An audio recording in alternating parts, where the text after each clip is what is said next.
If you have a child in a public elementary school, they're going to miss 2 days of classes this week due to strikes, and now next week as well. ETFO, the union, says it was close to reaching a deal with the government late last week that would have avoided more strike action. However, it claims the Ford government suddenly changed tactics, so now it's escalating its job action. This government is deliberately creating chaos in our public education system. ETFO President Sam Hammond claims a deal was in the works Friday night when government negotiators abruptly changed the language around hiring practices. The union also claims only 40% of 2017's funding for special needs children is being offered.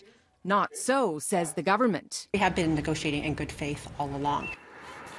While that back and forth took place, every single English Catholic teacher, 45,000 in all, was walking a picket line in their second province-wide strike. We want a competitive education for Ontario.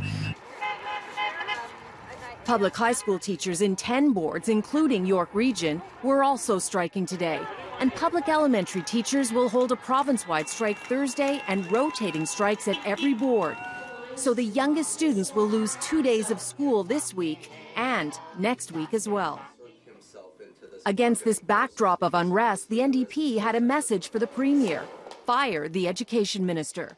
I think it's time for the Premier to hit the reset button. Aren't you just politically posturing? You know the Premier is not going to do this.